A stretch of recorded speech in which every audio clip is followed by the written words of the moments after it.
नमस्कार, आप देख रहे हैं न्यूज स्टेट और आपके साथ मैं हूं आशिमा त्यागी। और अब बात पेपर लीक के मकर जाल की। 17 और 18 फरवरी को हुई यूपी पुलिस भर्ती परीक्षा में पेपर लीक को लेकर सीएम योगी के निर्देश एसटीएफ एक्शन में है। यूपी के साथ दूसरे और कई प्रदेशों में एसटीएफ की ताबड़तोड़ कार्रवाई जारी है। चुन चुनकर नकल माफियाओं की गिरफ्तारी हो रही है। नोएडा एसटीएफ अब तक 8 आरोपियों को गिरफ्तार कर चुकी है। जी ने हमारी मांग पूरी कर दी है।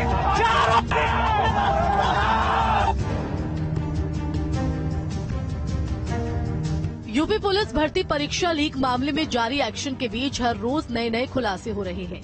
एसटीएफ हर एंगल से मामले की तहकीकात में जुट गई है। यूपी से लेकर बिहार, बिहार से लेकर दिल्ली, जगह जगह एसटीएफ की दबिश जारी है।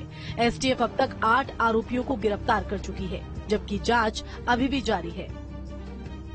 अब आपको बताते हैं कि आखिर पेपर लीक के तार कहां से जुड़े हैं। पेपर लीक के सरगना में एक पूर्व वायु सैनिक का नाम प्रमुख है। आरोपी की पहचान प्रमोद कुमार पाठक के रूप में हुई है। एसटीएफ की नोएडा यूनिट ने दिल्ली के मुखर्जी नगर से इसको गिरफ्तार किया है। साल 2022 में इसी तरह की गतिविधियों में लिप्त होने के चलते वायुसेना ने उसे बर्खास्त कर दिया था।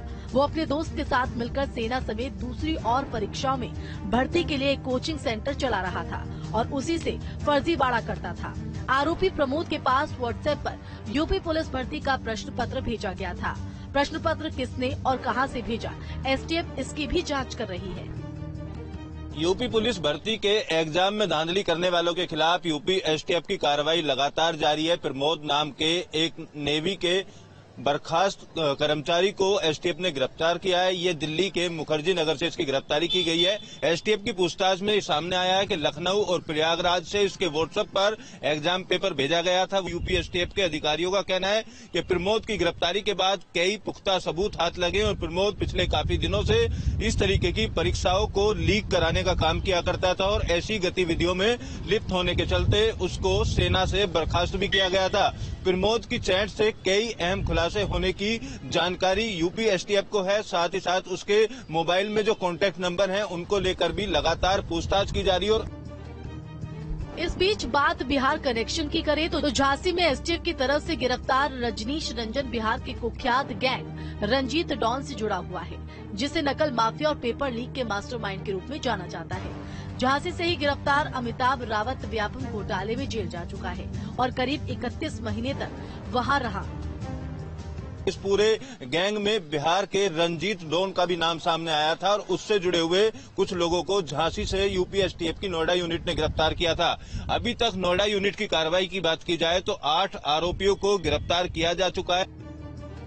इस बीच पेपर लीक होने के बाद रद्द हुए यूपी पुलिस में कांस्टेबल भर्ती के एग्जाम की कई कड़ियां गाजियाबाद के ट्रोनिका सिटी क्षेत्र से जुड़ रही हैं। एसटीएफ गाजियाबाद से अब तक 3 आरोपियों को गिरफ्तार कर चुकी है।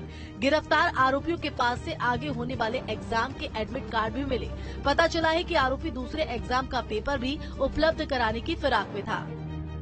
उधर पेपर लीक को जारी सियासत के बीच डिप्टी सीएम ब्रजेश पाठक ने एक बार फिर नकल माफिया को सख्त चेतावनी दी है। ब्रजेश पाठक ने कहा है कि किसी को भी बच्चों के भविष्य के साथ खिलवाड़ नहीं करने दिया जाएगा।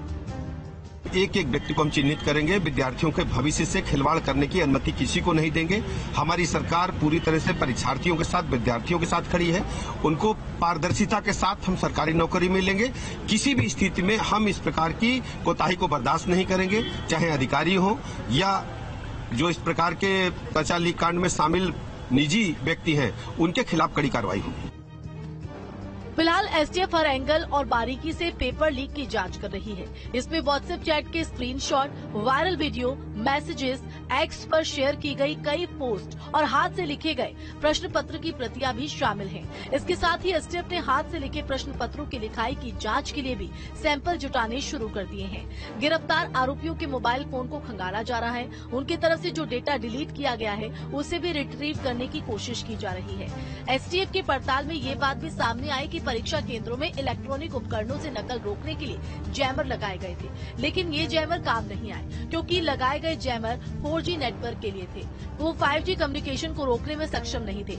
एसटीएफ ने परीक्षा कराने वाली एजेंसी और पेपर छापने वाले प्रिंटिंग प्रेस के सभी स्टाफ का ब्यौरा जुटाना शुरू कर दिया है। एग्जाम पेपर किसके द्वारा भेजा गया था उस चीज की जांच की जा रही है और जो व्हाट्सएप चैट डिलीट की गई है उस चैट को भी रिकवर करने के लिए अब एसटीएफ ने काम शुरू कर दिया है। आपको आने वाले दिनों में कई और लोगों की गिरफ्तारी संभव मानी जा रही है, क्योंकि केवल अकेले नोएडा यूनिट की बात की जाए तो 8 आरोपी झांसी, मुजफ्फरनगर, दिल्ली और गाजियाबाद से अभी तक गिरफ्तार किए जा चुके हैं। दरअसल 17 और 18 फरवरी 2024 को प्रदेश भर में हुई उत्तर प्रदेश पुलिस भर्ती की लिखित परीक्षा का पेपर लीक हुआ था, जिसके बाद देश भर में स्टूडेंट्स ने जमकर हंगामा किया। वहीं इसके बाद योगी सरकार ने बड़ा फैसला लेते हुए परीक्षा कैंसिल कर 6 महीने में दोबारा परीक्षा करने के आदेश जारी किए। फिलहाल जो काम यूपी पुलिस नहीं कर पाई तो वहीं अब एसटीएफ उसी को अंजाम देने में लगी है। एसटीएफ की कार्रवाई से यूपी सरकार ने माफियाओं को साफ संदेश दे दिया है कि आरोपी कोई भी हो या फिर वो कितना बड़ा भी क्यों न हो, बच नहीं पाएगा। Team news state. और संवाददाता अमित चौधरी हमारे साथ लाइव जुड़ गए इसी खबर पर ज्यादा जानकारी के लिए। अमित, पेपर लीक के इस मकर जाल पर एसटीएफ के रडार पर शातिर हैं और अब तक कई गिरफ्तारी भी इसमें हो चुकी है।